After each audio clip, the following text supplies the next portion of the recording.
Welcome back to the channel. I've had a fresh trim, all looking sound. Right, so tonight's video, it is another customer story. Well, slight customer story, but also it's the fact it's so quiet. So, you know, I don't sell loads of cars like other dealers. I'm working off my drive part-time, so 3 to 4 cars a month I go through reasonably easy. This month, well, back end of this month, November, it's been tough. I've had the longest run of cars being on my drive. Normally, I've just worked it out on a spreadsheet earlier. Normally, my average is from buying the car to selling it is between 9 and 10 days, average. I've had 2 on my drive now. Just saw one yesterday. That was a Renault Clio. Lovely car. And actually, the 2 that I've got now, which are the longest ones I've had on my drive, are probably the best 2 I've had and the least profit for me. So I've got a Punto. I feel really sorry for that car because every time someone comes to see that car, they end up falling in love with the Clio. And that's what actually sold the Clio. So someone came to look at the Punto, full main dealer service history, cam belt done, 2016 plate, 70,000 miles. I've got it on for 2,995, which, to be honest with you, I think is probably too cheap. And that's a question for the comments. Is that too cheap? It's in white, 5-door. It's beautiful. Not even a chip on it. It's immaculate. So 2 customers have now come to see that and then gone, is the Clio for sale? That's a lovely car. And one of them customers bought the Clio last night. So I've still got the Punto. I don't know what to do with that. I can't reduce it anymore. I'm actually thinking about putting the price up. Let me know what you think in the comments about doing that. So the customer story tonight is somebody came to see the Punto. Come on his own, little backpack, walks down the street, just got off the bus. He'd come down and I was just moving the car. And you know when you get the feeling even when you just first meet someone, messer. Right, so comes in. He's not from England, but that makes no difference. I treat everybody, you know, as I find them. So he comes over, starts having a look around the car, opens every door, which I've probably never seen before, but makes sense. Opens every door, literally kicks every tyre. Like, you couldn't believe what he was looking at. So we're sitting in the car, and he goes, does the radio work? Yeah, radio works.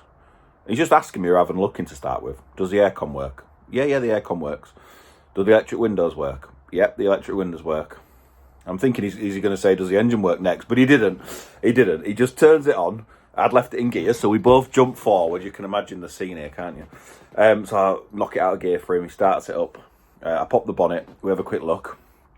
And on a couple of the top malt bounces, it's not rusty, but there's a little bit of, I suppose, flakiness. And instead of looking at the oil and all that, like most people will, he starts picking at this bolt and flicking the flakes. I said, what are you doing? He's like, I'm just making sure that that rust doesn't go all the way through the bowl. I'm like, well, you wouldn't be able to tell that anyway. I was like, okay, yeah, fine. I said, do you want to check the oil? It's just been serviced. It's had a cam belt, water pump done. Have a look at the service history. So he gets back in the car and he literally starts checking the presets of the radio, right? So he goes, presses 1, radio 1, works. 2, radio 2, works. You get the feeling that this car's been owned by an oldie as well, because it's 1 is radio 1, 2 is radio 2, 3 is radio 3. You get the pattern. Press radio 4, radio 4. Presses number 5 preset, and it hasn't been set. So it's like at 99 or whatever it was at. And it's just, he's like, that one don't work. I was like, oh my God, where do I go with this? I went, yeah, just press that little arrow there. Oh, there you go, it works now. It's found a radio station. I shit you not. So, we are out for a drive. Again, I remember telling you about the lady that nearly hit the curb. This guy nearly hit the curb about 3 or 4 times. I don't know whether it's just me or these drivers haven't drove for a long time. So we come back. And so what do you think? So I'll tell you what, I'll nip down to the garage here.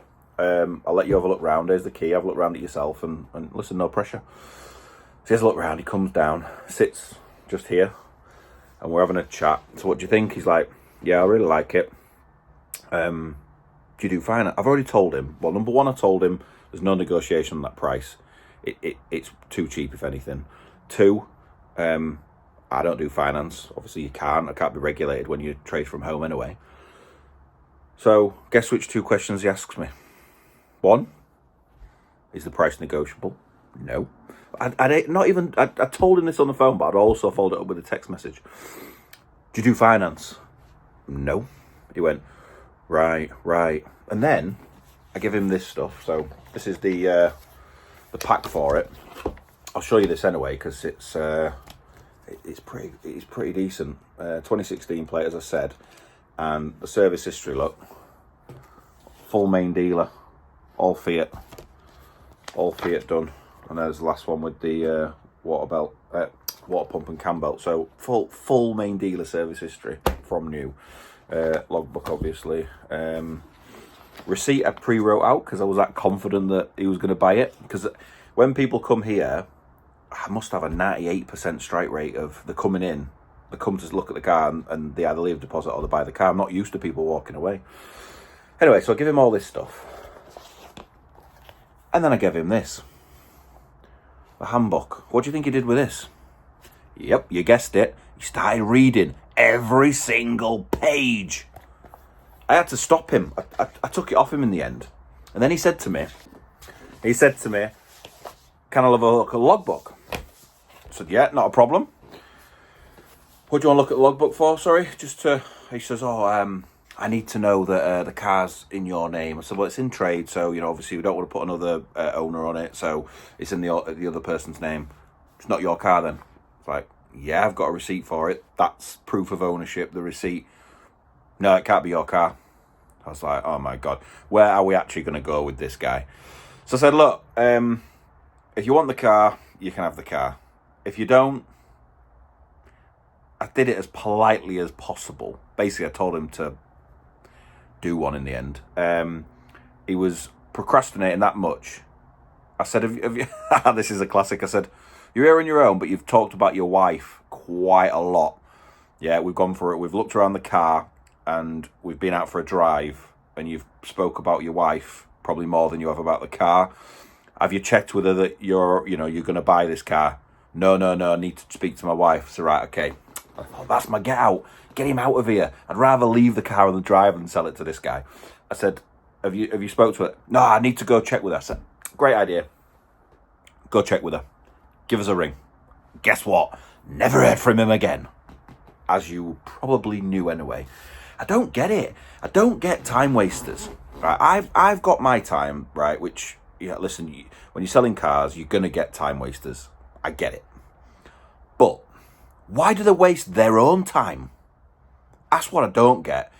He came here, he scrutinised the car, he looked at it. There's nothing wrong with this car either, by the way. It's a Minter. You can't even walk around it and find fault. In fact, in the next video, I'll do a walk round of it and you can see how good this car is. Drives lovely. I've been up and down back to Newcastle in it. I've been driving it around. As the usual, there's no knocks or no bangs, but there literally isn't. Every tyre is Goodyear.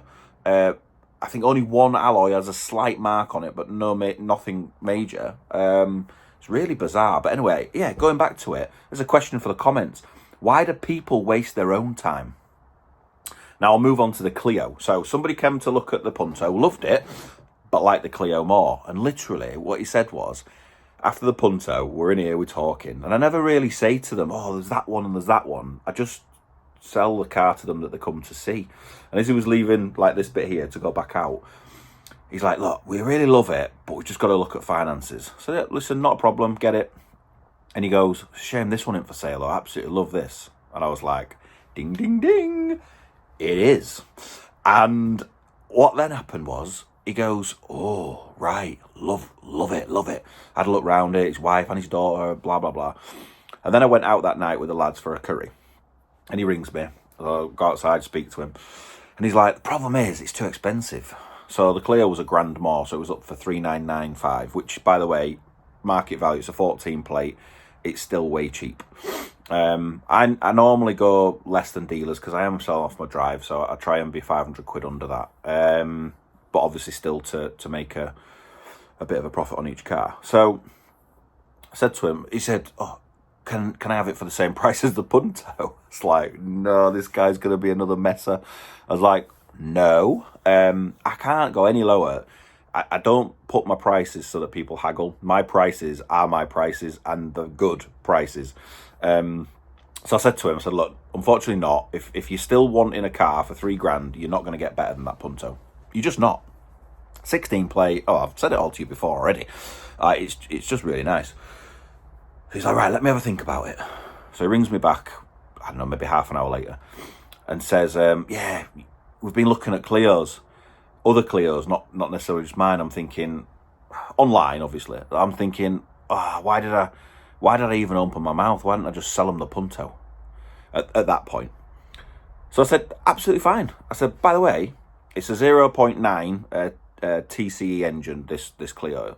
I said, so just be careful with the chains. I said, this chain's been done. Got the receipt as well, so it was 800 quid bill. I said, so if you're going to get one, great.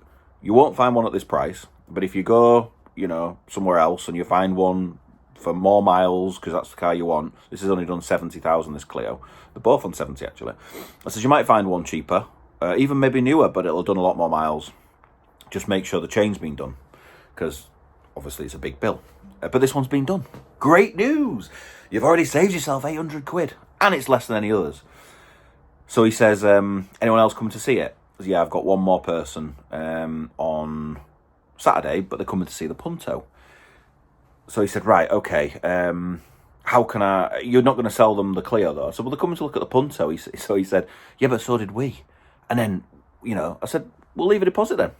But obviously, as I've already said to you, deposit's non-refundable. So he's like, I don't want to lose it. I don't want to leave a deposit. I said, okay. He said, so let me run a scenario by you. So someone comes, that person comes, looks at the car, looks at the Punto, but actually prefers the Clio.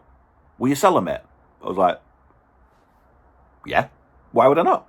I can't be loyal to you because I do really like this guy, but I can't be loyal to you. It's just business. So the only way you can secure that Clio before anyone else looks at it is either you rock up at 8 o'clock in the morning, or fate, or you send a deposit now. Didn't want to do any of them. Said he would think about it and talk to his wife about the 8 o'clock, but at this time we're probably on about 9 o'clock at night anyway, so you're thinking, well, he's not going to do that.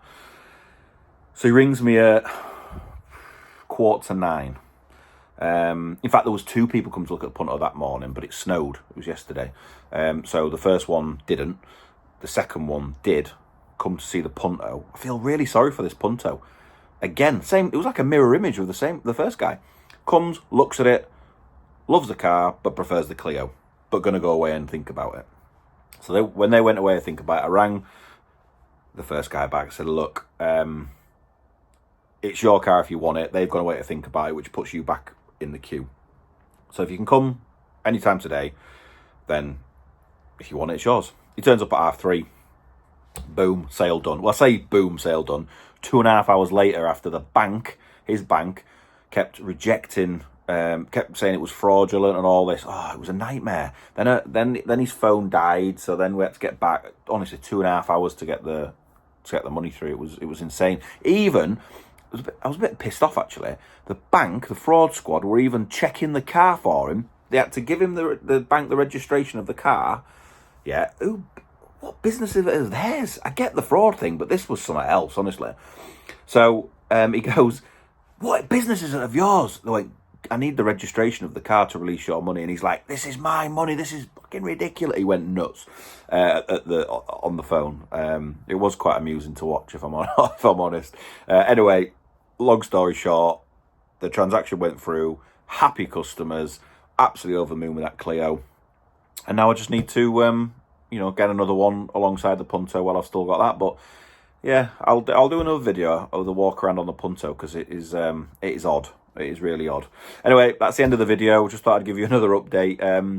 In the comments, please, like and subscribe. But also in the comments, is everyone else quiet?